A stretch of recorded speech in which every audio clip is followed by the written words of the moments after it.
सूर्यकोटि समप्रभ निर्विघ्नं कुरु मे देव सर्वकार्येषु सर्वदा गुरुर्ब्रह्मा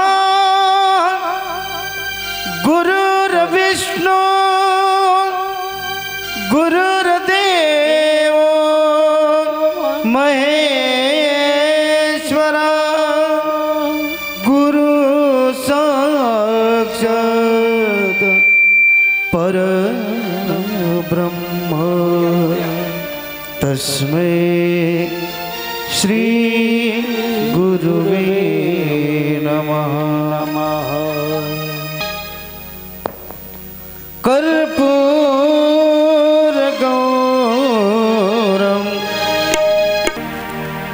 हेलो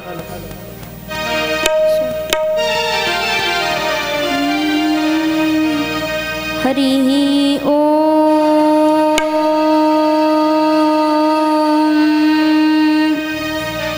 नमो भगवते वासुदेवाय।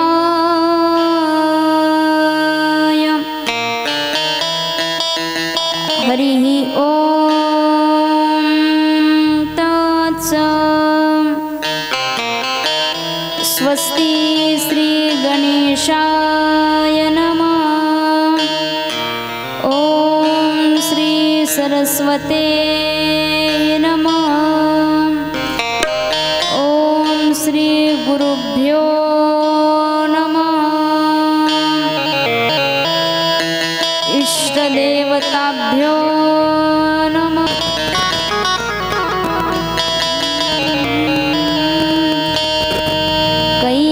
कैलासराना शिवचन्द्रमौळि फणीन्द्रमाता मुकुटी झळाळि कारुण्यसिन्धु भवदुःखहारी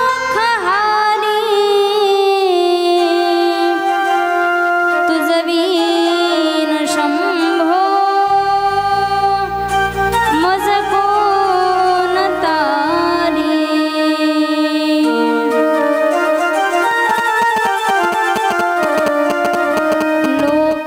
लोकाभिरामं रणरंगधीरं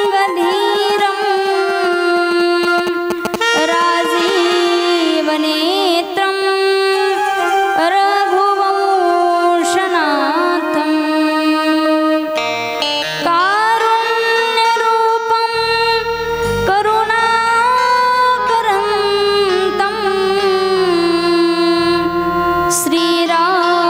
श्रीरामचन्द्रं शरणं प्रपद्य।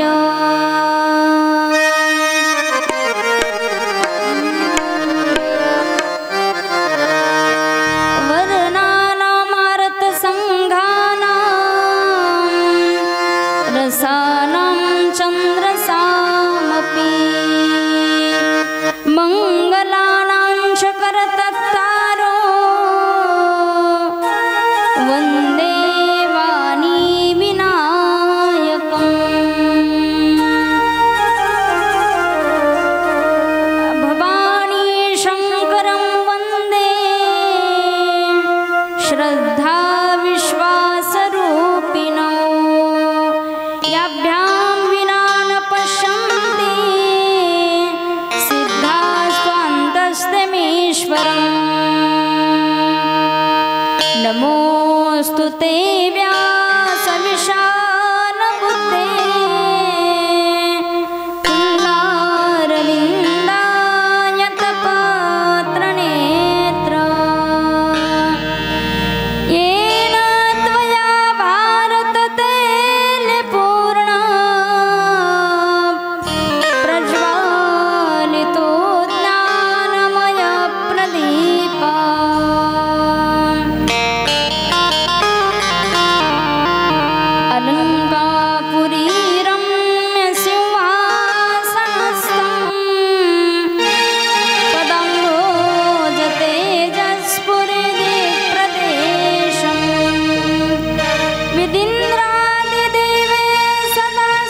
समाधिस्तमूर्तिं भजे ज्ञानदेवं समाधिस्तमूर्तिं भजे ज्ञानदेवं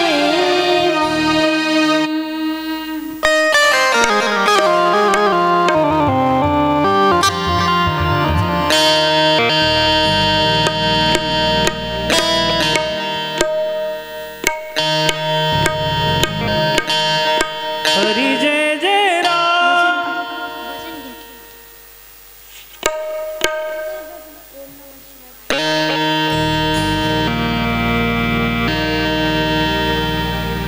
नारायण नारायण नारायण श्रीमन्नारायण चला टाळी वाजवा सर्वांनी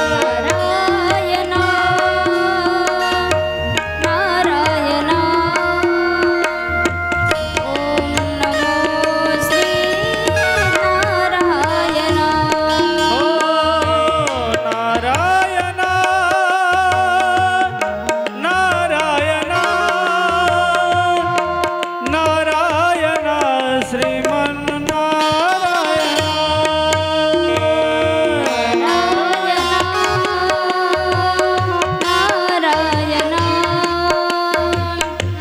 ओम नमो श्री नारायण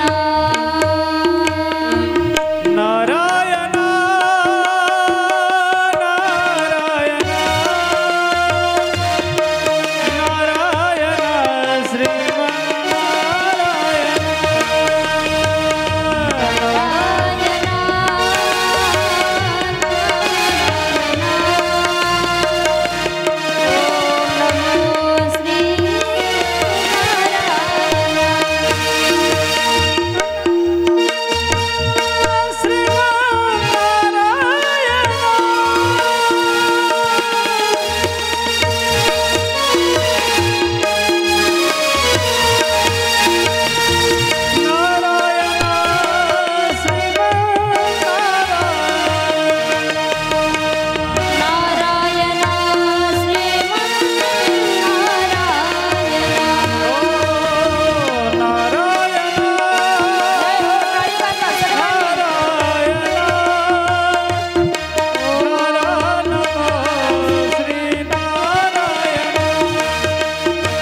नमः पार्वते पते हर हर हर हर महादेव।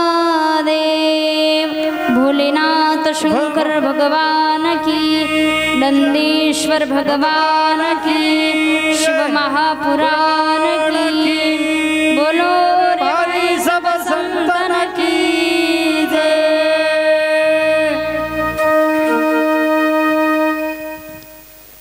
सच्चिदानंद घन अकारण करुणा वर्णाले भक्तवंशा कल्पतरू, षडगुण ऐश्वर्य संपन्न रुक्मिणी प्राण संजीवन, जगत आधार श्री भगवान पंढरीश परमात्म्याच्या कृपा आशीर्वादाने कैवल्य साम्राज्य चक्रवर्ती साधकाचे मायबाप, अनाथाचे माय ज्ञानियांचे राजे ज्ञानोबराय, श्रीमंत श्री देहू निवासी वैराग्य मृत्यू जगद्गुरु तुकोबाराय, ग्रामदैवत हनुमंतराय आदी करून सकल संतांच्या भगवंताच्या कृपा आशीर्वादाने आपल्या सर्वांचे श्रद्धास्थान, आपल्या सर्वांचे श्री गुरु सद्गुरु श्री नारायण महाराज अशा या परमपूज्य महात्म्याच्या समाधी मंदिरासमोर त्यांच्या पदस्पर्शाने पावन झालेली आपली पवित्र पावन मौजे श्री क्षेत्र उंबरगा मन्नाये भूमी हे गाव, या गावामध्ये या जगाचे सत्ताधीश ज्यांच्या सत्तेमुळे हे जग चालत आहे, ऐकावर फार बारकाव आहे, ज्यांच्यामुळे या जगाची निर्मिती झालेली आहे, ज्यांच्या शक्तीमुळे हे जग चालत आहे आणि त्याच्या पुढं ज्यांच्याशिवाय या जगाचा संवार होणं देखील अशक्य आहे असं त्रिकालवादी सत्ताधीश असणारे भूत भावन परम पावन श्री जगज्जननी पार्वती माता यांचे पतिदेव भगवान श्री भोलेनाथ परमात्म्याच्या धर्म मंडपामध्ये त्यांच्या रावळामध्ये ही आपली ही श्रावण मासाचा पर्वकाळ सांगून या पर्वकाळावर चालत असलेली श्रीमद शिवमहापुराण कथा ज्ञानयज्ञ 16 आज आपल्या कथेतील प्रथम दिवस आहे, पहिला दिवस आहे, फार गोड आहे बरं, कथेचा पहिलाच वर्ष आहे, कथेचा पहिलाच दिवस आहे, कथा करणारा महाराज बी पहिल्यांदाच करतोय आणि ऐकणारे बी पहिल्यांदाच ऐकत आहेत, बरोबर आहे ना। हा सगळा सुवर्णयोग साधून आलेला आहे। एक आहे आपल्याला नाही जे मोठे कथाकार कथा करतात तशी नाही जमली, पण आपली एकच मनामध्ये सेवा आहे, आपल्याला भगवान भोलेनाथाची आणि नारायण महाराजाची सेवा करायची। आज हे आमचे चॅनलवाले दादा मनमोहन चॅनल हो ना, कोणाळीचे आहेत वाटतं, आज दादाही आलेले आहेत। ऐकावर तुमचं सगळ्याचं भाग्य उंबरगवाशांनो, तुम्ही आता उंबरग्यात नाही तर पूर्ण जगात दिसणार आहात आता उद्यापासून।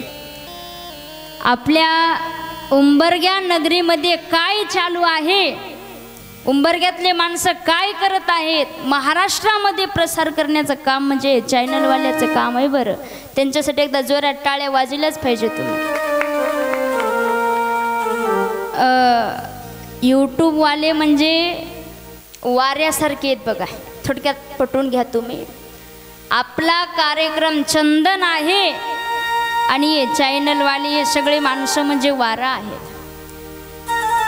चंदन कितीही सुगंधित राहू द्या, पसरवण्याचं काम जसं वारा करत असते ना, हा आपला चंदन रूपी कार्यक्रम पसरवण्याचं काम आमचे चॅनलवाले दादा करत आहेत। त्यांच्याही चरणावर साष्टांग दंडवत।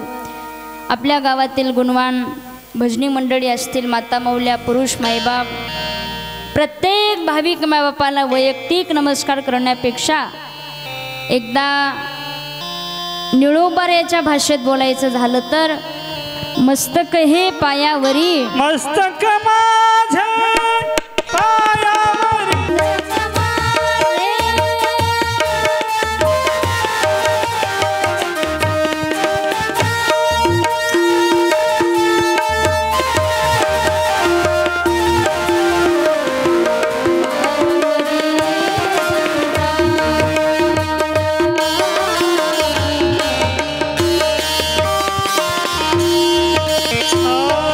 प्रतिभा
मस्तक हे पायावरी या वारकरी संतांच्या. सर्वांना या नारदाच्या गादीवरून साष्टांग दंडवत प्रणिपात. ऐका, ज्या भगवान भोलेनाथाची आपण आता कथा श्रवण करणार आहोत, ती कथा म्हणजे तापलेल्या जीवाला शांती प्राप्त करून देणारी कथा आहे बघा. मान्य आहे बरं. सगळेच माणसं तापलेले आहेत संसारामध्ये, म्हणून तर एवढ्या उन्हात येऊन कथा ऐकायला बसलेले ते सगळे. एवढ्या उन्हात कोणी आले हो कथा ऐकायला? आहेत ना, कूलर लावून बरीच माणसं झोपली असते. पण समाधान जर कुठं असेल तर या भगवान भोलेनाथाच्या कथेमध्ये आहे. जगाच्या पाठीवर बऱ्याचशा कथा आहेत. देवाचं जे चरित्र आहे, देवाचं चरित्र कथा का झालं सांगू? आपले बी चरित्रच आहे की, आपली कथा नाही, आपली कत्ता आहे. कत्ता माणसं म्हणतात बघा, काय कत्ताची कहाणी झाली हो, हे ते नाही वारा. कथा आहे, सर्वांना मुक्ती प्राप्त करून देणारी कथा आहे. व्यास महर्षींनी समाजाच्या उद्धाराकरता, जगत कल्याणाकरता 18 पुराणाची निर्मिती केली. त्याच्यामध्ये सगळ्यात श्रेष्ठ जर ग्रंथ कोणते असेल तर संप्रदायामध्ये देखील त्याचं वर्णन आहे. गीता, भागवत करीती श्रवण आणि अखंड चिंतन विठोबाचे. माणसाला गीता कसं जगावं हे शिकवते आणि भागवते माणसाला कसं मरावं हे शिकवतं. की वेगवेगळे आहेत, पण या शिवमहापुराणामध्ये जगावं कसं आणि मरावं कसं हे दोन्हीही त्याचं एकत्रितकरण म्हणजे काही शिवमहापुराण आहे. ए कथा ऐकण्याचं पुण्य आपल्याला लाभलेलं आहे. कथा ऐकायला कोणालाही भेटत नाही बरं. शास्त्र सांगते, भाग्योदयेन बहुजन्म समर्जितेन सत्संग मंच लभते पुरुषो यदा वै अज्ञान हेतुकृत मोहमंदांधकार नाशम विदाते हि ततोदयेन विवेकः. भाग्याशिवाय माणूस या मंडपामध्ये येऊन बसू शकत नाही. आता हे जे आलेत ना, गावात बरेच माणसं असतील, पण इथं एवढेच का आले? हे सगळे भाग्यवान माणसं आहेत. बरेच माणसं म्हणतात, इस धर्म मंडप में हर कोई आना चाहता है, लेकिन वो आता है जिसे भगवान बुलाते हैं. हे आलेत म्हणजे भगवान भोलेनाथ परमात्म्याने बोलून घेतलेले माणसे. अनंत कोटीच्या जन्माचं कुठंतरी भाग्य उदयाला आलं म्हणून आपल्याला ही कथा ऐकायला भेटते. आणि त्यातल्या त्यात खूप मोठ्या पर्वकाळावर चालत असलेली कथा आहे. आता एक कोणता महिना आहे हो? श्रावण महिना. आताच गुरुजींनी थोड्या वेळाखाली सांगितलं, म्हणले सगळ्या महिन्यामध्ये श्रेष्ठ महिना कोणता असेल तर तो श्रावण मास आहे, श्रावण महिना आहे. आणि बरोबर बी आहे बरं. या महिन्यात माणसाला जरा भक्ती करावी वाटते. का करावी वाटते माहीत नाही, पण भक्तीचा उदय माणसा मनामध्ये जागृत होत असतो. कसा बी माणूस राहू द्या, गळ्यात माळ बी नसू द्या, पण श्रावण महिन्यात देवाकडे येते म्हणजे येतेच. तांब्यात पाणी बेलाचं पान हर हर महादेव, तांब्यात पाणी बेलाचं पान हर हर महादेव. सकाळपासून त्या महादेवाला बेजार करून ठेवलेत माणसं. ते महादेव ह्या भक्ताला पाहून म्हणत असते, अरे बाबा उठलं की सुटलं कुणी बी आले म्हणजे तांब्यात पाणी बेलाचं पान हर हर महादेव. 11 महिने काय ऊस तोडा गेलतो का तुम्ही सगळे? 11 महिने कोणीच देवाकडे डोकून पाहत नाही, पण या महिन्यात भक्ती मात्र करणार. श्रावण महिन्याचा सगळ्यात जास्त आनंद जर कोणाला असेल तर त्या कोंबडीला आहे बघा. तुम्ही बघा आता श्रावण महिन्यात कोंबडी खुश आहे, एकटी फिरतच नाही बिचारी. 4 पिल्ल पुढं 4 पिल्ल मागं छाती काढून चालत असते. मेरा भारत महान आहे, मेरा भारत महान आहे. एकदा श्रावण महिना संपू द्या, भाद्रपद लागू द्या, मग पुन्हा तुम्ही कोंबडीला भेटा. कोंबडी एकटी दिसल तुम्हाला, एकटी. तुम्ही जर विचारलं म्हणले, कोंबडी पिलं कुठं गेले? ते म्हणत्या, महाराज तुम्हाला काही कळत नाही का? काय श्रावण महिना संपला ना, हां आता गणपती उठलं की माझा बी नंबर आहेच म्हणले. त्याही बिचारीला पुन्हा भीती आहे, पण श्रावण महिन्यात मात्र ती आनंद देते. एक आहे या वर्षीचा श्रावण महिना म्हणजे थोडा फार महत्त्वाचाच महिना आहे बघा, लक्ष देऊन ऐका. असा श्रावण मास 71 वर्षापूर्वी आला होता. 71 वर्षापूर्वी. त्यावेळेस तुम्ही असाल बरेच जण माणसं. 5 सोमवाराचा आणि अशा पर्व काळाचा महिना 71 वर्षानंतर आलाय. पुढं बी येणार आहे, पण परत 71 वर्षानंतर पुन्हा थोडंच राहणार होत आपण. 71 आताच आपले लागले मसनाकडे जायला वर्ष. त्यावेळेस आपण राहू का नाही माहिती नाही, पण मला एक वाटतंय ती 71 वर्षानंतरच्या महिन्याची वाट बघण्यापेक्षा आपण हाच महिना सुखात आणि भगवंताच्या नामामध्ये घालू ना. सतत भजन कीर्तन सोहळा ठेवू. हे कथा म्हणजे ऐकणाऱ्याला तर पावन करणारीच आहे, पण सांगणाऱ्याला देखील पावन करणारी कथा आहे. देवाची कथा गायणाऱ्याला देखील, ऐकणाऱ्याला देखील, लांब बसून जे घरात झोपून कथा ऐकालेत ना त्यांना देखील पावन करणारी कथा आहे. देवाचं चरित्र म्हणजे उच्चारण जरी केलं तरी माणूस पवित्र होते बघा. प्रमाण आहे ना, चरित्र होईन रूपाच्या आधारे गोचरिया सांगतात. पवित्र होईन चरित्र उच्चारे रूपाच्या आधारे गोचरिया. देवाचं नाव असे माणसाला समाधान प्राप्त करून देणार आहे. माणसाला समाधान प्राप्त होते, पण ते समाधान टिकत नाही. बरोबर आहे ना.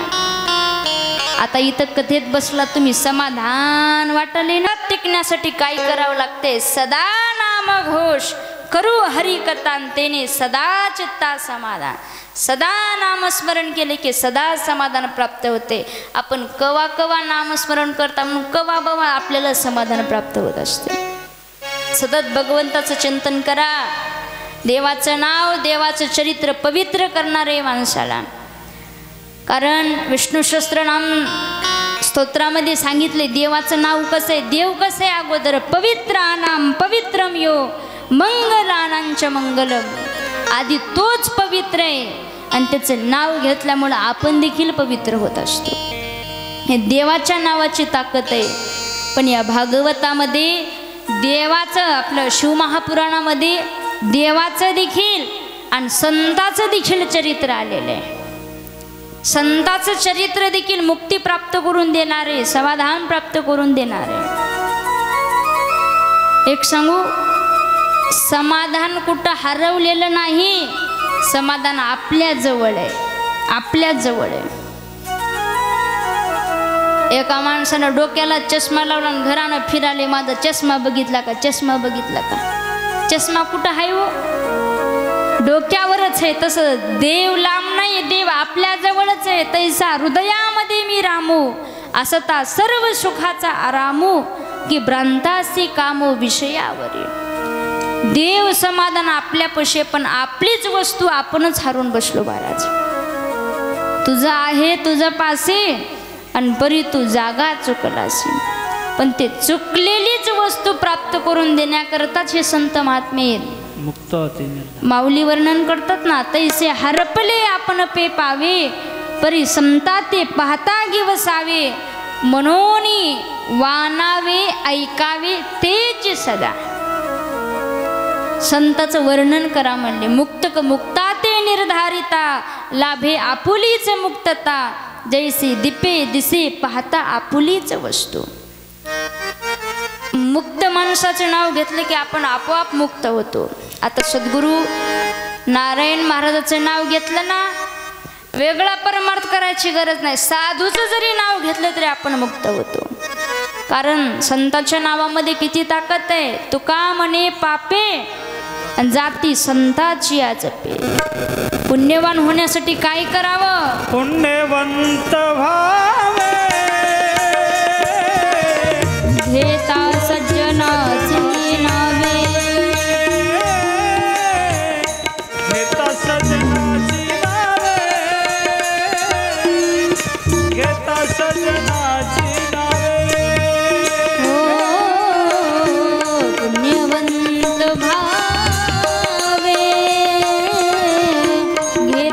सज्जनाची नावे हो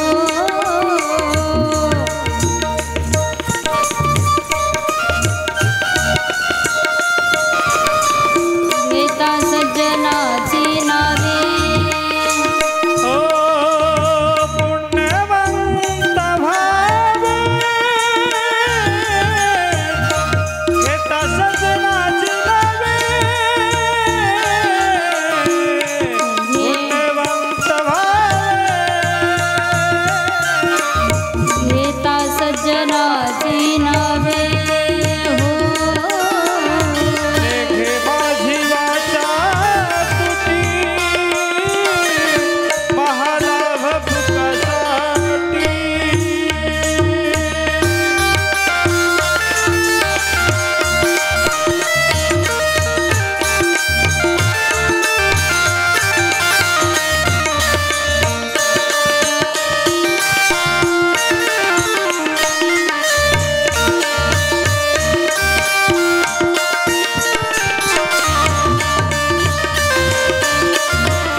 पुण्यवंत व्हावे घेता सज्जनाची नावे.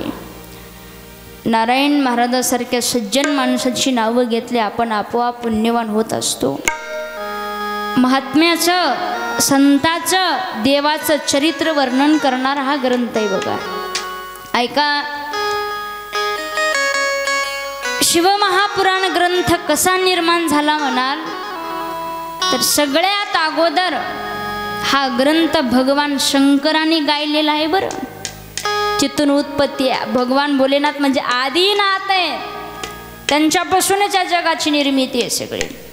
अगोदर त्यांनी गायला तोच ग्रंथ भगवान शंकराने आपले लाडके भक्त प्राणप्रिय निष्ठावंत नंदीश्वर भगवंताला ही कथा सांगितली, नंदीला सांगितली. आणि तेच नंदीश्वर महाराजांनी शिवमहापुराण कथा सनकादिकाला सांगितली. सनकादिकांनी व्यासाला सांगितली. व्यासाने सुतजी महाराजांना सांगितली. सुतजी महाराजांनी शौनकादी ऋषींना ही कथा सांगितलेली. आणि तेच गोड रसाळ पावन कथा आता मी इथं बसून तुम्हाला सांगणार आहे. किती गंमत आहे ने. सनकादिकांनी व्यासाला का सांगितली. व्यास महर्षी आपल्या पर्णकुटीजवळ आपल्या आश्रमामध्ये बद्री तरु त्यांच्या आश्रमाचं नाव आहे बरं. पराशरी ऋषीचे पुत्र आहेत व्यास महर्षी. निवांत बसलेले असताना आपल्या आश्रमामध्ये पण कुठंतरी चिंता मनामध्ये होती त्यांच्या. म्हणजे अरे एवढं सगळं मी निर्माण केलं पण कुठंतरी माझं मन प्रसन्नपणा उद्भवत नाही. माणसं सहज बसल्या बसल्या म्हणतात बघा. एखाद्यानं तुम्हाला विचारलं म्हणजे कसं आहे हो, बरी आहे का तब्येत. माणसं म्हणतात होय हो सगळं चांगलं आहे पण माझं मनच थारादिना झाले म्हणतात. बरोबर आहे ना. मनाला समाधानच वाटत नाही. काहीतरी राहिले असं मला वाटते. असंच म्हणाले ते व्यास महर्षी. सनकादिकांना सांगितलं बाबा नो तुम्ही काही करू नका. तुम्ही भगवान शंकराचं चरित्र वर्णन करणारे शिवमहापुराण ग्रंथ लिहा. शिवमहापुराण तुम्हाला तर माहितीच आहे पण ते ज्ञान जगाच्या समोर तुम्ही प्रगट करा. त्यावेळेस त्यांनी हा लिहिलेला ग्रंथ म्हणजे शिवमहापुराण आहे. त्यांनी तेच सुतजी महाराजांना कथा सांगितली. आणि तेच सुतजी महाराज एकदा 88,000 ऋषी तप करण्याकरता अनुष्ठान करण्याकरता नैमिषारण्यामध्ये येऊन बसले. नैमिषारण्यामध्ये विचार करत होते. म्हणले अरे श्रावण महिन्याचा पर्व काळ आहे, बऱ्याच वर्षानंतर आलेला पर्व काळ आहे. आपण काहीतरी देवदेव करू, काहीतरी पूजा अर्चना करू, अनुष्ठान करू आपण. पण कुठं अनुष्ठान करावं, उंबरग्याला करावं का अनुपवाडीला करावं? बरोबर आहे ना. आम्हाला बी प्रश्नच पडला होता, कथा करायची पण अनुपवाडीला करावं का उंबरग्याला करावं? परत आजू असं वाटलं आपल्या गावात तर करायलाच येईल गड्या, पण इथलं स्थान म्हणजे भगवान भोलेनाथाचा दरबार आहे, महत्वाचं ऐकावर. मी जे आज या व्यासाच्या गादीवर बसून तुम्हाला शिवमहापुराण सांगते ना, याच्या पाठीमागे सगळ्यात मोठा आशीर्वाद कोणाचा असेल तर ते समाधीमध्ये बसलेल्या नारायण महाराजांचा आहे. सहज वडिलांनी मला सांगितलं, म्हणले तुझे जन्माला आलीस ना, उंबरग्याच्या वाऱ्या केल्यामुळं तुझा जन्म झालाय म्हणले. तिथली ही फलप्राप्ती, तिथला आशीर्वाद आहे. तिथल्या आशीर्वादामुळं आज आपल्याला 4 प्रांतामध्ये फिरण्याचा योग येतोय, एवढा मान सन्मान समाज देतोय. जिथून मोठं झाला तिथं काहीतरी देणं लागत आहे ना, आपलं काहीतरी कर्तव्य आहे त्याच्या पाठीमागं आपलं. म्हणजे ही सेवा साधूच्या ऋणातून मुक्त तर होऊ शकत नाही, पण ऋणातून मुक्त होण्याचा थोडा प्रयत्न आहे महाराज. श्रावण मास आहे, महादेवाचा दरबार आहे, साधूची सेवा आहे, म्हणून इथे ही कथा ठेवली. शौनकादी ऋषींना प्रश्न पडला, म्हणले अरे कुठं तप करावं, कुठं अनुष्ठान करावं? ब्रह्मदेवाकडे गेले, विचारलं, म्हणले ब्रह्मदेवा पिताश्री, आम्हाला अनुष्ठान करायचे, आम्हाला जप तप यज्ञ याग करायचं, आम्ही कुठं बसावं सांगा. त्यावेळेस ब्रह्मदेवानं मनोजी नावाचं चक्र काढलं, असं टाकलं मनोजी चक्र, सांगितलं, म्हणले जा या मनोजी नावाची गती जिथं क्षमेल, जिथं गती निमेल तिथं तुम्ही जाऊन अनुष्ठान करा. म्हणले गतीला निमी हा शब्द आहे बरं, आणि बरोबर आहे. कथा कुठं व्हावी, जिथं मनाची गती स्थिर होईल तिथंच माणसाची कथा झाली पाहिजे. मला तर असं वाटते तसं म्हणण्यापेक्षा कथा हेच एक नैमिषारण्य. माणसाला कथेत आलं की आपोआप मन स्थिर होत असतं, आपोआप समाधान वाटत असतं, हळूहळू डोळा लागायला सुरुवात होत असते. शांत मन होतं ना माणसाचं कथेमध्ये. सांगितलं म्हणले तिथं करा तुम्ही. मग आले नैमिषारण्यामध्ये सुतजी महाराजांना उच्च आसनावर बसवलं. सांगितलं, म्हणले महाराज या कलियुगामध्ये आमचा उद्धार कशानं होईल असा काहीतरी ग्रंथ सांगा. त्यांनी ती कथा सांगितलेली आहे आणि तीच गोड रसाळ पावन कथा श्रवण करण्याचा योग आज आपल्या जीवनामध्ये आलेला आहे. सुरुवातीला कोणत्या ग्रंथाचे किती श्लोक आहेत हे सांगितलेले. भागवतामध्ये 18,000 श्लोक सांगितलेले आहेत. नायका शिवमहापुराण ग्रंथाचे 1,00,000 श्लोक सांगितलेत. 1,00,000 श्लोक. आता बघा एवढं जमते का आपल्याला 1,00,000 श्लोक वर्णन करणं? सगळ्याला सोपं व्हावं त्याच्यासाठी ग्रंथकारांनी 1,00,000मधून निवडून 24,000 श्लोक काढले, 134 अध्याय काढले, 11 खंडामध्ये हा ग्रंथ निर्माण केलेला आहे. 12 संहिता त्याच्यातून अजून सोपं करून दिलेले आपल्याला. 7 संहितेमध्ये हा ग्रंथ आपल्या पुढं ठेवलेले आहे. त्या 7 संहिता कोणत्या आहेत म्हणला तर ऐका. नंबर 1 विद्येश्वर संहिता, नंबर 2 रुद्र संहिता, 3 शतरुद्र संहिता, 4 कोटी रुद्र संहिता, 5 उमा संहिता, कैलास संहिता आणि वायुव्य संहिता. अशा 7 संहितेमध्ये हा ग्रंथ सांगितलेला आहे. या ग्रंथाचं तुम्ही जर पारायण केलात तर खूप मोठं पुण्य आहे. आता हा योग आहे बघा, जमलं तर कुणी करा पारायण, शक्य असेल तर. पारायण केल्यामुळं काय होत असते,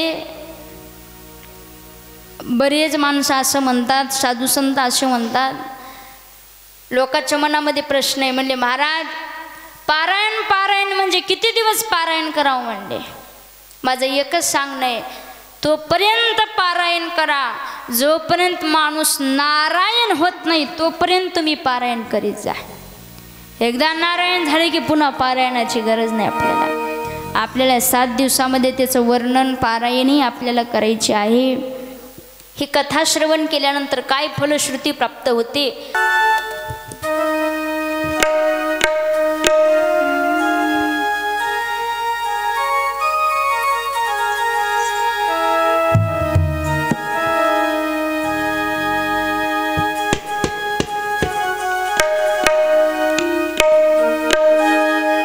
नमः शिवाय ओम नमः शिवाय. चला हर हर भोले.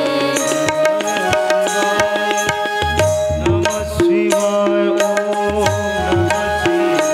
नमः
परमात्मा की जय. शिव महापुराण की. नंदीश्वर महाराज की.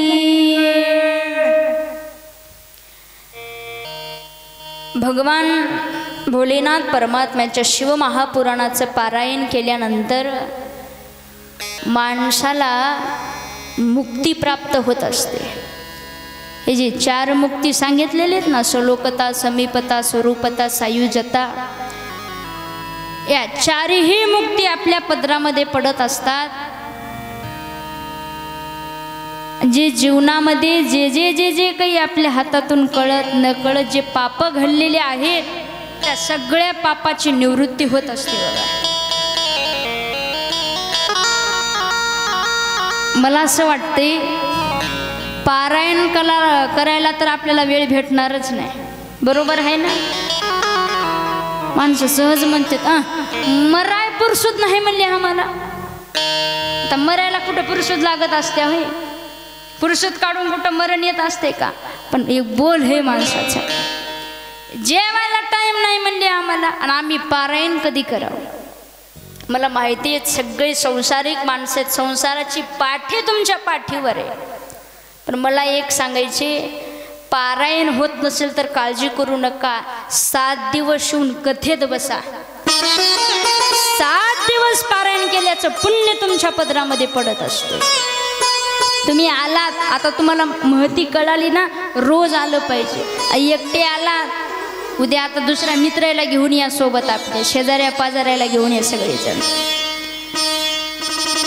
कितीही जरी मोठं पाप आपल्या हातातून घडलं असेल, ते सगळं पाप नष्ट पावत असते. बरोबर, पापाचे 3 प्रकार आहेत. आतिताई पाप, खतेल पाप, वज्रले पाप.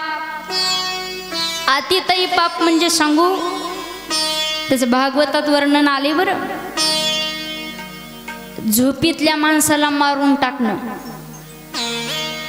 अबला स्त्रीला मारणं, लहान बालकाला मारणं हे अतितही पाप आहे महाराज. जेवणाऱ्या माणसाला मारणं, जेवताना मारे जाऊ नये पाठीवर माणसाच्या, अतितही पाप आहे ते. पण मला एका गोष्टीची शोकांतिका वाटते. सर्वांना माहिती असेल, आता या 2 दिवसाखाली चाकूर या शहरामध्ये 4 वर्षाच्या मुलीवर अत्याचार झाला, लहान बालिकेवर. हे अतिताईच पाप आहे ना. आपला देश मातृप्रधान देश आहे. आपल्या देशाला मानता म्हणतात, प्रत्येक स्त्रीकडे माय म्हणून पाहिलं जाते. पण दुनिया कुठं घसरत चाली गड्या काही सांगता येत नाही. हे असं जर होऊ द्यायचं नसेल ना जगामध्ये, तर एक अशा कथा कीर्तन ठेवून आनंद वाढवला पाहिजे आपण. या सगळ्या परमार्थ वाढवला की पाप कमी होत असते, पुण्य वाढवले की पापाचं पारडं खाली जात असते. एक आहे, पुण्य कमी झाल्यामुळं पापाचं पारडं वरीयच चाले. कथा कमी झाल्या, कीर्तन कमी झाले, सप्ते कमी झाले. लोकाला सप्ताह म्हणलं की काय काम आहे त्यांना म्हणाले. आमच्या गावात मी म्हणलं चला कथा ऐकायला, ज्याला काम नाही त्याचे काम आहेत म्हणले कथा ऐकायला. म्हणजे हा मग काम नाहीत म्हणून इथं आला का, काही दुसरं नाही म्हणून इकडं आलो आम्ही हे सगळे. अहो समाजासाठी जीवन वाहिलंय आम्ही परमार्थामध्ये, अभ्यास करण्यामध्ये.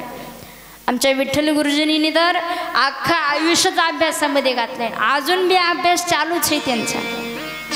गेलं तिथं काहीतरी गुण शिकून यायचं महाराज.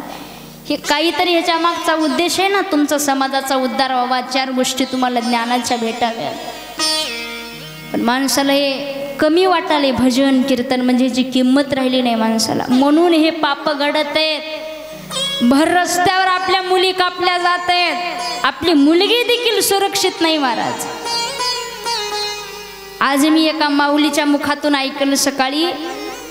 ती मला सहज म्हणले ताई, शाळेला गेलेल्या 4 वर्षाच्या मुलीवर जर अत्याचार होत असेल, लेकर शाळेला पाठव का घरी बसवा म्हणले. खरं शोकांतिका आहे नाही. आधीच मुलीच्या शिक्षणाला आधीची तर माणसं जाऊ देत नाही, त्याच्यात असं व्हाल्यानंतर कसं होईल. हे असे महान पाप घडत आहेत पृथ्वी तलावर आता. पण अशाही पापातून मुक्ती जर प्राप्त करून द्यायची असेल तर हे श्रीमद भागवत आहे महाराज. अतितई पाप, खतेल पाप. खतेल पाप म्हणजे जाणून बुजून करणं, नकळत करणं वेगळं, जाणून बुजून करणं, माहीत असताना देखील पाप करणं. आणि वज्रलेप पाप म्हणजे तीर्थक्षेत्राच्या ठिकाणी केलेलं पाप. एक खूप गोड श्लोक आहे, महापुराणामध्ये आलेला श्लोक आहे तो. अन्यक्षेत्रे कृतं पापम पुण्यक्षेत्रे विनश्यति, पुण्यक्षेत्रे कृतं पापम वज्रलेपो भविष्यति. इतर कुठे केलेले पाप असतील, जर आपण तीर्थक्षेत्राच्या ठिकाणी म्हणजे पंढरपूरला गेलात, आळंदीला गेलात, अशा ठिकाणी गंगेमध्ये स्नान केल्यानंतर ते पाप दिहून जात असतात. इथं गावाकडे चोरी केली, तिकडे जाऊन आंघोळ केली की पाप निघून जाते. पण पंढरपुरातच जाऊन चोरी केल्यावर कसं करावं. तीर्थक्षेत्राच्या जाऊन जर जागी आपण चोरी केली तर ते कुठल्या पापानं जात नाही, ते वज्रलेप होऊन आपल्या मस्तकावर बसत, भोगावंच लागत आहे. त्याच्या पुढचं ऐका. घरी पाप घडले, महादेवाच्या मंदिरात आला तर पाप निघून जातात. पण महादेवाच्या मंदिरातच येऊन चप्पल हाणून नेल्यावर, इथं येऊनच पाप केल्यावर ते कुठल्याही क्षेत्राला गेला तरी जात नाही, भोगूनच ते फेडावं लागत असते आपल्याला. वज्रले पाप होत असते.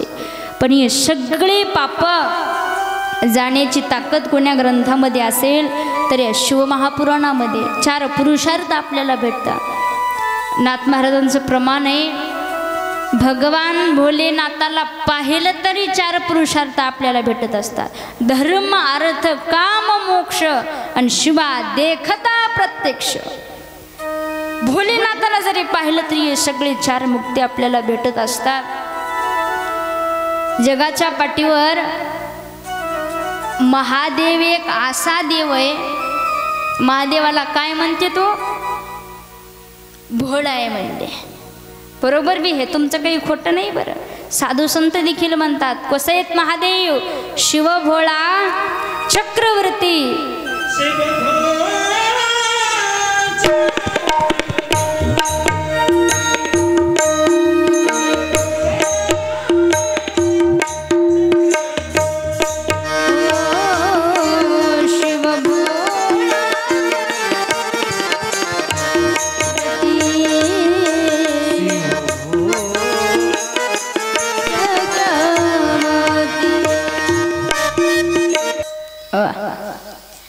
शिव भोळा चक्रवर्ती, त्याचे पाय माझे चित्ती. भगवान भोलेनाथ भोळा आहे म्हणजे भोळा आहे बरं, भोळसर नाही. माणसानं भोळ राहाव पण भोळसर राहत जाऊ नये. भोळा राहण्याचे बरेच फायदे. तुका म्हणे भोळा आणि जिंकू जाणे. देवाला कोणते भक्त आवडते तो? हरिपद प्राप्ती. भोळ्या भाविक असेल अभिमानी असे, भोळे भाविक हे जुनाट चांगले. देवाला भोळे भक्त आवडतात म्हणून महादेव भोळा झाले. एकतर भोळे आहेत, नंबर 2 लवकर प्रसन्न होणारी दैवता कोणती असेल ते म्हणजे महादेव आहे. अति शीघ्र तोष इति अति तोषः. थोडं जरी पुण्य केलं तरी महादेव प्रसन्न होतात. महादेवानंतर ब्रह्मदेव, त्याच्यानंतर विष्णू. विष्णूला प्रसन्न करायचं असेल तर खडतर तपश्चर्या करावी लागते.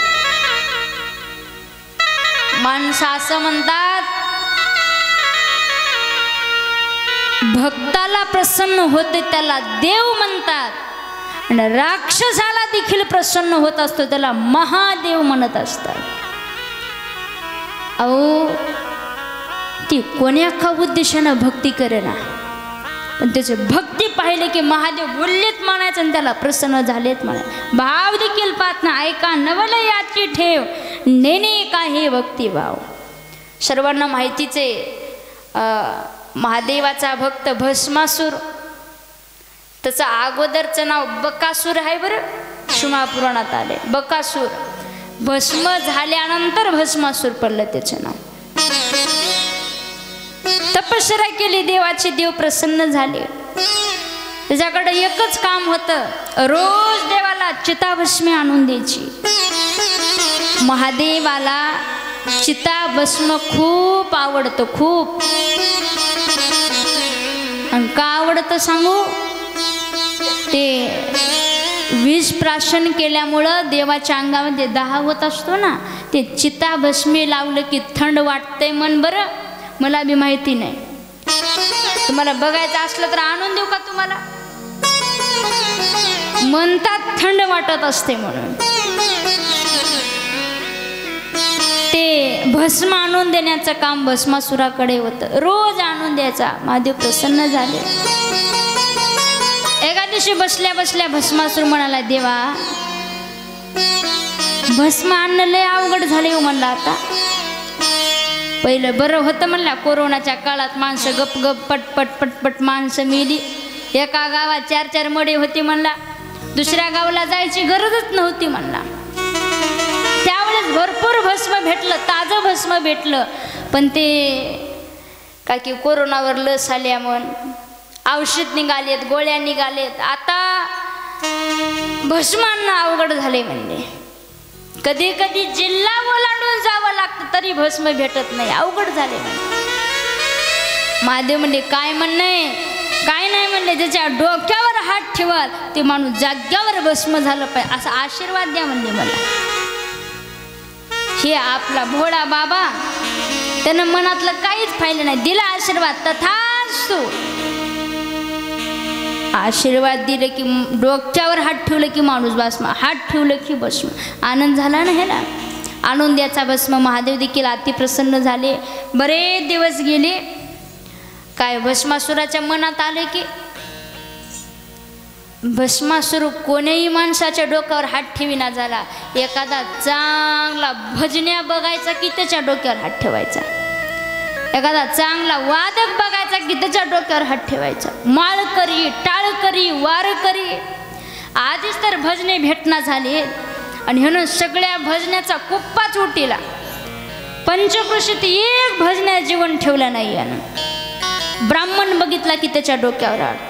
चांगले चांगले चांगले सगळे माणसं येणं पार केले महाराज. एका दिवशी मनात म्हणाले, अरे हात ठेवलं की माणूस भस्म व्हायला मला ताकद आहे म्हणले आपल्या हातामध्ये. आपण काय करू, एका दिवशी महादेवाच्या डोक्यावर हात ठेवू. कारण त्याच्या डोक्यावर हात ठेवले की पुन्हा भस्म आणायची किटकिट राहणार नाही आणि पार्वती आपलीच गड्या म्हणला. हो काय, अशा बुद्धीच्या माणसाला भस्मासूर म्हणतात बरं. अजून मी काय अवलादी आहेत ते बी बुडालं नाही अजून. आपलीच म्हणला पार्वती. जावं डोक्यावर हात ठेवावं या उद्देशानं महादेवाच्या जवळ येऊ लागला. महादेवाला अंतर्धानानं कळालं. महादेव पुढं पळायला लागले. महादेव पुढं भस्मासूर माग, महादेव पुढं भस्मासूर माग. पळता पळता पळता पळता महादेवानं भगवान विष्णूचा धावा केला. म्हणजे देवा हे जाळते म्हणले, आता मला ठेवीत नाही, तुम्ही या मला या संकटातून सोडवा. विष्णू म्हणालेत, महादेवा कुटाने तुम्ही करा लावून मिटवायला मला बोलवा लाव का म्हणले. हे तुम्ही दिलेला आशीर्वाद आहे ना, मी कसं येऊ म्हणले. नाही नाही नाही म्हणले, देवा एवढी वेळी चुकलं, एवढी वेळीशी या.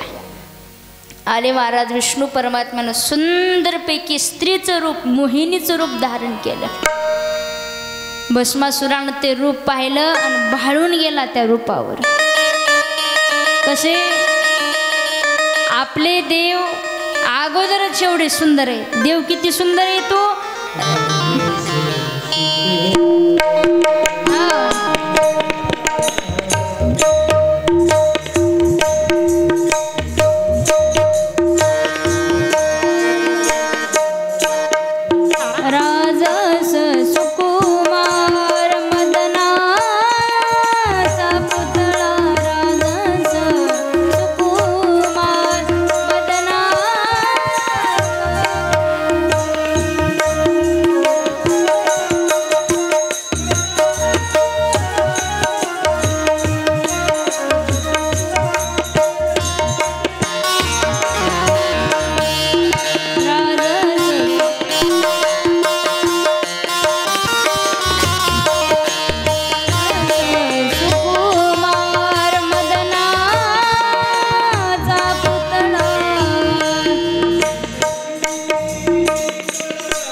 राजस सुकुमार मदनाचा पुतळा रवी शशी कळा लोपलिया. देवाचं नाव कानाला ऐकायला जर एवढं गोड वाटतंय, बघायला किती सुंदर असेल. देव आधीच सुंदर, त्याच्या स्त्रीचं रूप धारण केल्यानंतर किती सुंदर दिसत असते.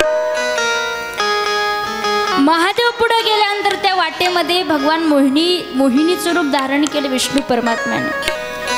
मोहिनीला पाहिल्याबरोबर भस्मासूर भाळला. मनात म्हणाले, अरे ही पार्वतीपेक्षा सुंदर दिसाल्या म्हणले. बघा जमते का इथं काय. थांबला भस्मासूर. तिला म्हणाले म्हणजे बाई कोण्या गावचे आहेत तुम्ही. आमच्या उंबरग्याचे तर दिसना झाला म्हणजे कुठले हो तुम्ही. बाई म्हणली मा मी लई लांबची आहे म्हणले. आता लांबचीच आहे की हो. सोलापूर जिल्ह्यातलं पंढरपूर काय इथं आहे का. ही पंढरपूरची बाई होती ना. मी लई लांबची आहे म्हणले. पर कशा करता आलात बाई. आता आमच्या गावात काही सप्ताह नाही शिवरात्र नाही का आला तिकडं. बाई म्हणली कसे म्हणले मी उपवर झालेली आहे. लग्न करण्यासाठी वर शोधत म्हणजे नवरदेव शोधत निघाले म्हणले. भस्मासूर म्हणला अरे जाऊ द्या म्हणला त्या महादेवाला. चालून गिराईक घरी आले म्हणलं. माणसं सहज म्हणतात बघा चालून सोयरे घरी आलेत नग कसं म्हणावं म्हणतात.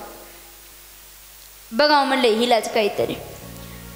विचारलं म्हणले बाई तुमची काही हरकत नसेल तर मला घ्यानावरून मला नवरदेव म्हणून स्वीकारा ना. पती म्हणून स्वीकारा. हत्ती म्हणली एवका पती म्हणून स्वीकारायला काही अडचण नाही. माझी फक्त एक आट आहे म्हणले. माझ्या परीक्षेमध्ये जर तुम्ही उतरला तर मी नक्की तुम्हाला वरून घेईल. ते म्हणले काय आट आहे. काहीच नाही म्हणले लई सोपं आहे म्हणले. मी नाचल तसं नाचावं लागते. काय करावं लागते. नाचल तसं नाचावं लागते. आणि एक आहे महाराज ही आट तेव्हाच होती असं नाही बरं. आता बी आहे पण थोडा बदल झालाय. बाई काय म्हणाले मी नाचविल तसं नवऱ्यानं नाचावं लागते. मी म्हणल तेच त्यानं ऐकावं लागते. त्याच्या माईचं ऐकण हे त्याच्या बापाचं ऐकण माझात नाचविल तसं नाचावं लागतं. आताचा रोग नाही तेव्हापासूनचा रोग आहे. नाचल तसं नाचावं लागते. भस्मासूर म्हणला काही हरकत नाही. मग तिनं मस्त सुंदरपैकी ताल धरला आणि नाचायला लागली. नाचता नाचता नाचता तिनं आपले 2 हात घेतले आणि 2 हात कमरेवर ठेवले. कमरेवर ठेवल्या. भस्मासूर म्हणला मला किती अवघड डान्स करते की वाटलं मला. हे तर सोपंच आहे म्हणलं. त्यानं बी हात उचलले आणि आपल्या कमरेवर ठेवले. तिनं नाचत नाचत कमरेवरले हात उचलले आणि खांद्यावर ठेवले. त्यानं बी खांद्यावर हात ठेवले. मग तिनं नाचत नाचत नाचत खांद्यावरले हात उचलले आणि स्वतःच्या मस्तकावर ठेवले. आओ ती पागल झालत तिच्या पायामध्ये. त्यानं बी आपल्या खांद्यावरले हात उचलले आणि स्वतःच्या मस्तकावर ठेवले. हात ठेवल्याबरोबर जाग्यावर भस्म झाला. भस्मासूर मोहिनीच्या संगे भस्मासुराचा देखील त्या ठिकाणी नाश झाला. मला एक सांगायचे भक्ताच्या मनातला न भाव पाहता देखील प्रसन्न होणारी दैवता कोणती असेल तरी म्हणजे भगवान भोलेनाथ परमात्मा आहे. शीघ्र तो शैते लवकर प्रसन्न होणारे. अशा भगवंताची कथा आपल्याला श्रवण करायची. महादेव राक्षसाचा उद्धार करत असते मग तुम्हा आम्हा भक्ताचा करणार नाही. आपण तर किती आवडीनं आलोत ना भगवान शंकराची कथा श्रवण करण्याकरता. चांगल्याचा तर उद्धार होतोच असतोय पण पापी दुराचारी क्रोधी कुटील अशा देखील माणसाचा शिव महापुराणामुळे उद्धार होत असते. पुरावा आम्हाला सांगा कुठं अशी तारिले अपार नामे तारिले अपार तारिले अपार महापापी दुराचार महापापी दुराचार महापापी दुराचारी महापापी दुराचारी घेता घेताना घेताना घेताना विठोबाचे पर्वत जळती पळपळते मरभत जळती पळपळते जळतीर पापाचे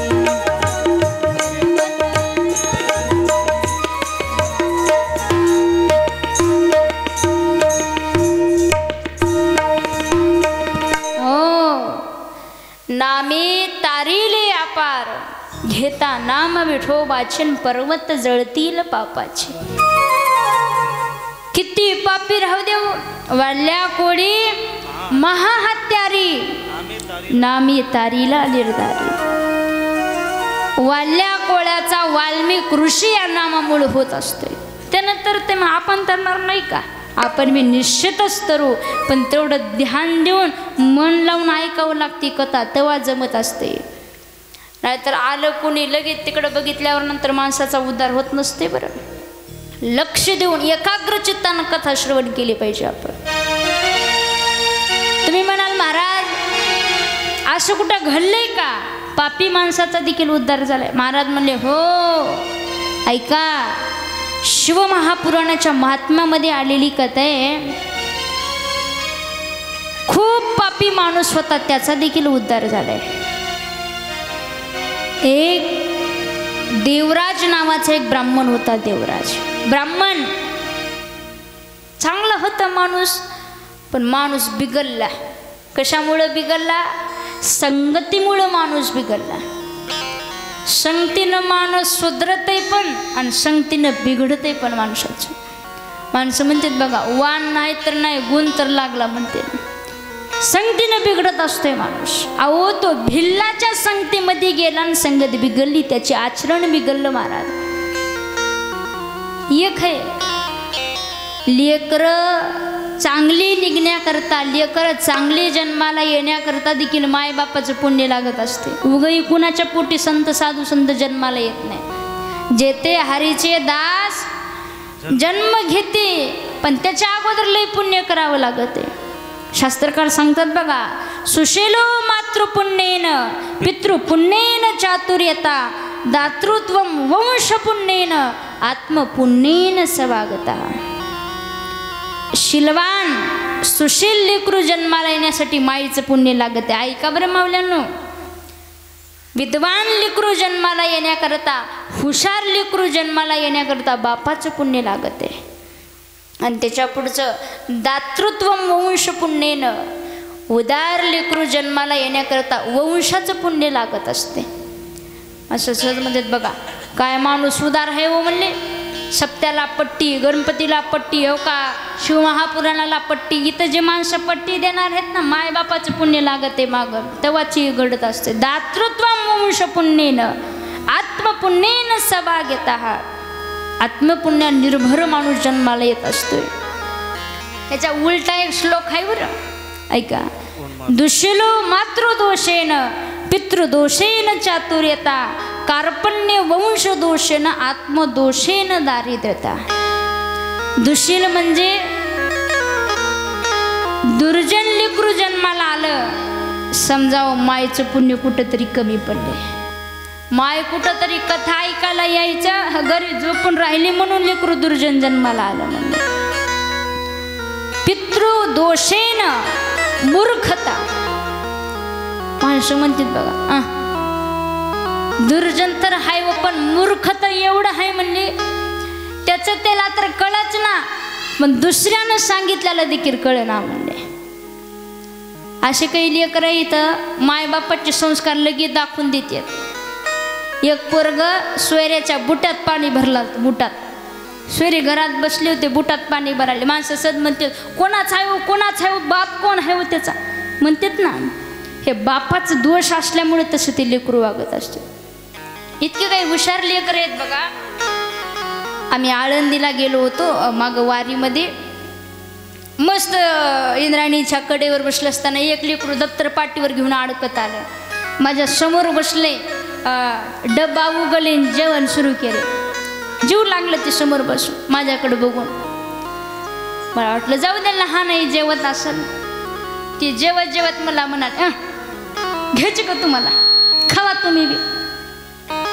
मी म्हणलं अरे मी तुझा डबा खाल्ल्यानंतर तू काय खाशील, घरी जाऊन जेवतो म्हणला. आणि तुझी आई विचारली की डबा काय झाला, कुठं सांगला, सांगतो मला काय तर. म्हणलं काय सांगतो, कुत्र्यानं खाले म्हणून सांगतो म्हणला. हे असे दुर्जन मूर्ख लेकरं जन्माला येते, ते माय बापाचं पुण्य कमी आहे ना. कार्पण्य वंशदोषेन कंजूस माणसं जन्माला येतात ना, ते कुठंतरी वंशाचं पुण्य कमी पडले.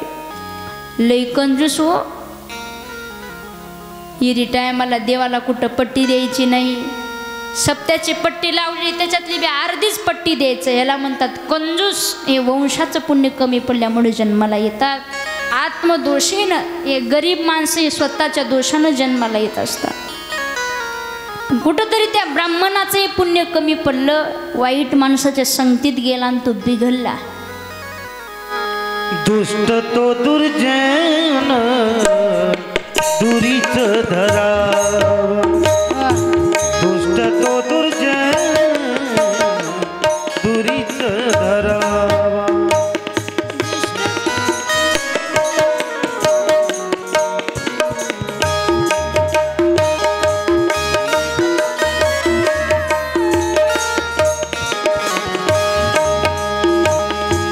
दुष्ट तो दुर्जन दुरीच धरावा, दुष्ट तो दुर्जन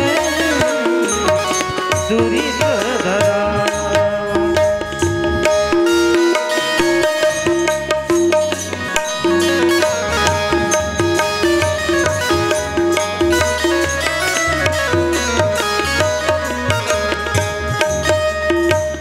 संगन करावा पापियाचा,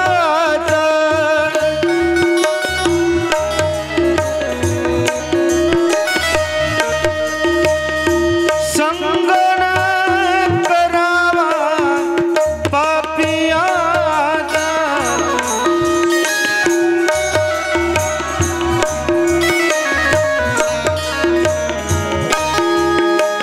दुर्जनाची बुद्धी ओखटी दारू, दुर्जनाची बुद्धी ओखटी दारू, दुर्जनाची बुद्धी.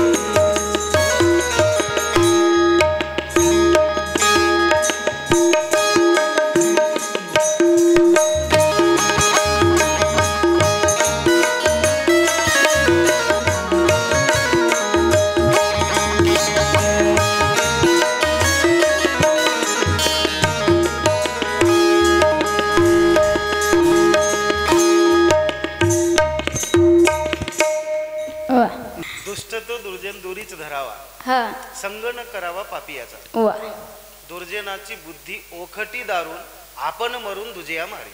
बापरे, लय महत्वाचं सांगितलं गड्या तुम्ही. आता दुर्जन माणूस जवळ येत असेल ना, 4 हात आपण लांब जाऊन बसाव त्याच्यापासून. ते तर बिघडल्याला राहतेच, पण दुसऱ्याला बी बिघडित येते.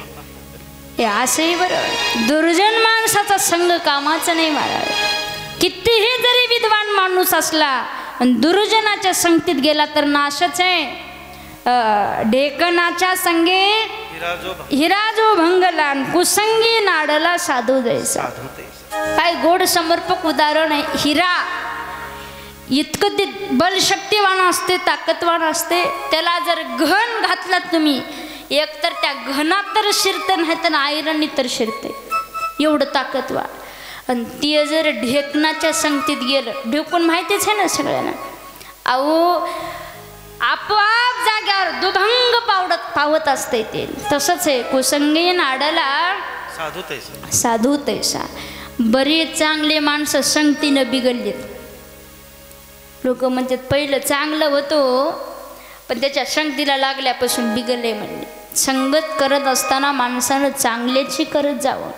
कबीरदास महाराज म्हणतात बघा, संगत संतन की करी रे.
चार गोड प्रमाणे कबीरदासाचं संगत संतन की करिले जन्म का सार्थक छू करिले.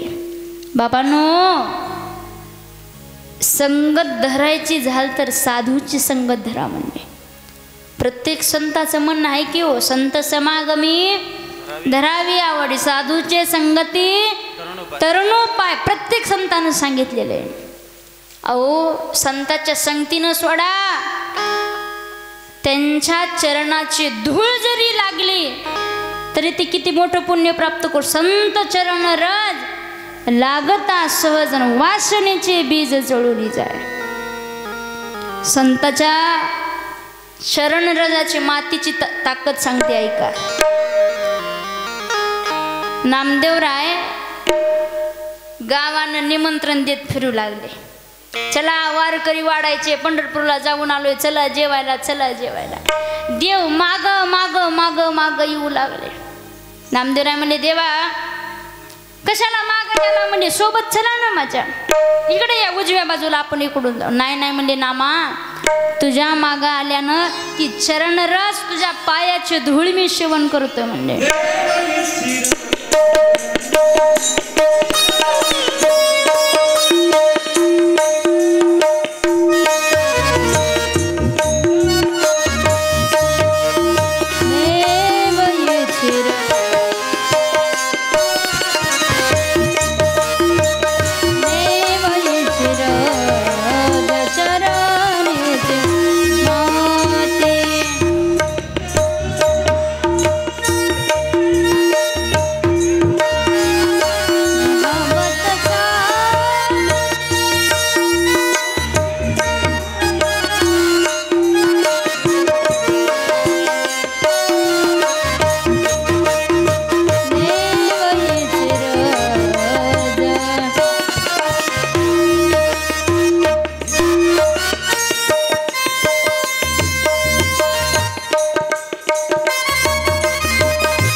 रज चरणीची माती धावत चालती मागे मागे.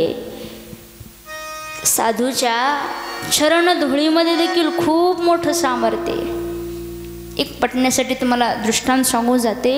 एकदा काय झालं, वैकुंठामध्ये नारदजी देवाला भेटायला गेले.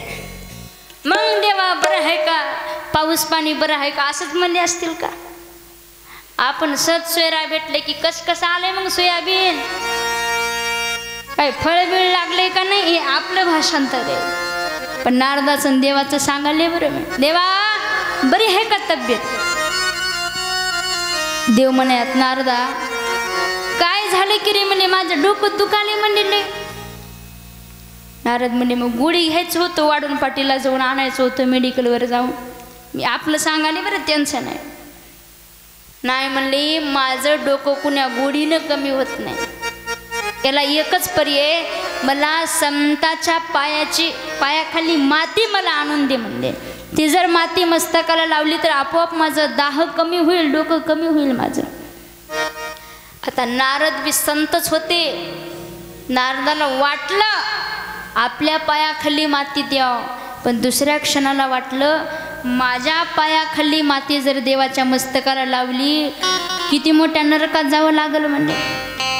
किती मोठं पाप आहे ते, आपल्याला देणं होणार नाही गड्या. जा म्हणल्यावर कुठून भेटल तिथून आण. आले मृत्यू लोकामध्ये सगळ्या संताला विचारू लागले, म्हणले अहो तुमच्या पायाखाली माती द्या, देवाचं डोकं कमी होणार आहे. सगळे माणसं म्हणाले मला नरकात जायचं नाही बाबा, मला जायचं नाही, कोणी द्यायला तयार नाही. शेवटी नारदजी राधामय्याकडे गेले, राधेला सांगू लागले राधे अगं देवाचं डोकं दुखाले, तुझ्या पायाखाली माती दे. भक्ताच्या पायाखाली माती लावले की धूळ कमी होईल, डोकं दुखणं कमी होईल देवाचं. महाराज राधामय्यानं क्षणभर देखील विलंब न लावता विचार न करता आणली पिशवी, गाठोडं बांधलं, पिशवी घेतली, त्याच्यामध्ये आपल्या पायाखाली माती भरली, दिली नारदाच्या. म्हणजे नारदा घेऊन जा पटकन. राधे तू माती द्यायलीच खरी गोष्ट आहे, पण तुला माहिती आहे का ही जर माती देवाच्या मस्तकाला लागले तर पाप लागल तुला, घोर नरकामध्ये जावं लागेल. इतकं गोड उत्तर आहे राधामय्याचं. ते म्हणते नारदा माझ्या पायाखाल्या मातीनं जर देवाचं डोकं कमी होत असेल ना, हे जन्म काय मी 1000 जन्म नरक भोगायला तयार आहे. तिथंच राहायला, देवाचं डोकं कमी होते ना माझं काही हो म्हणले. तो काही साधू संगत आहे, चरणराची ताकद आहे साधू संताच्या. हे साधूचं झालं, संगतीत माणसं सुधारतात. देव जोडे जरी करावा धर्म, देव जोडे जरी जरी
देव जोडे करावा धर्म, अंतरेते कर्म करू नये. पुढे जरी एखादं चांगलं काम होत असेल, याच्या पाठीमागं पाप केलं तरी काय हरकत नाही, पण चांगल्यासाठी बरं. राधामयाला माहिती होतं हे पाप आहे, पण पुढं चांगलं होणार आहे ना, देवाचं डोकं कमी होणार. दिलं महाराज राधामयानं ते. साधूच्या संगतीत ताकद आहे, साधूच्या चरण रजामध्ये ताकद आहे. याच्याच उलट दुर्जनाच्या मातीखाली काय त्याची संगतच बेकार आहे महाराज. एक प्रमाण आहे, दुर्जनाच्या घरी किती पुरणपोळीचं जरी जेवण असेल तर त्याच्या घरचं अन्न देखील खाऊ नये म्हणले.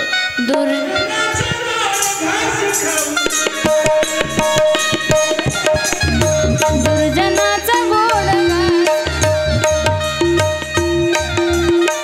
दुर्जनाचा गोड घास खाऊ नये रे ना.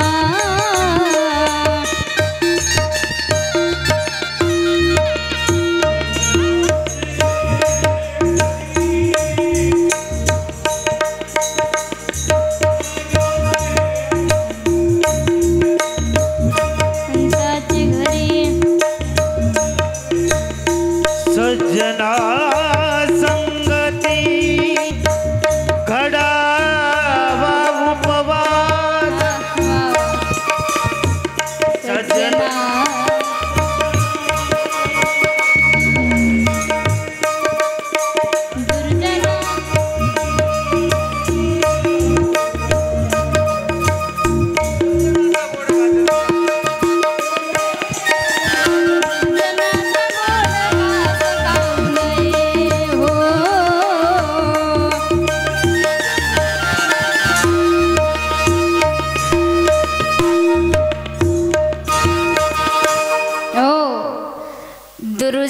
रानाचा गोड घास खाऊ नये.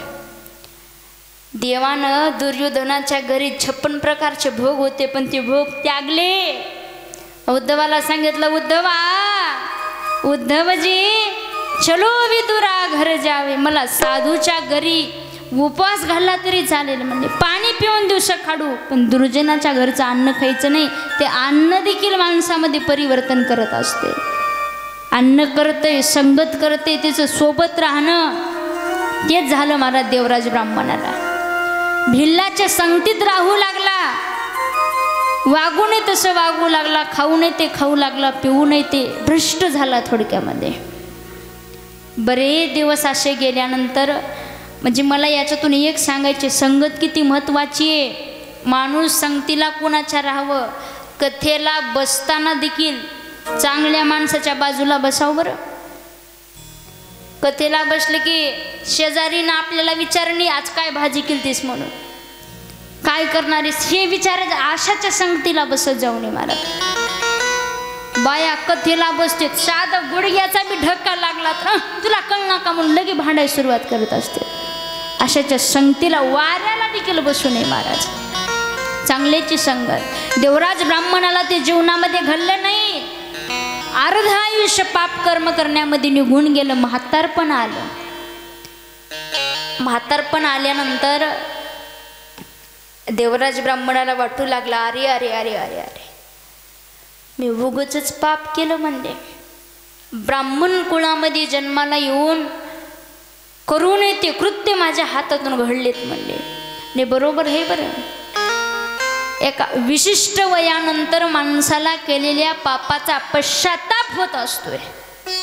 आता म्हाताऱ्या माणसाला विचारा तुम्ही, ते म्हणतात महाराज होता पैसा तेव्हा देवाला पट्टी दिलो नाही म्हणले. आता भरपूर देव वाटाले पण नाहीच ना काही जवळ, कारभारच नाही ना जवळ. अरे आहे तेव्हाच द्या, नंतर पश्चाताप करून काही उपयोगाचं नाही महाराज. वाटू लागलं फार पाप कर्म माझ्या हातातून घडलेलं आहे.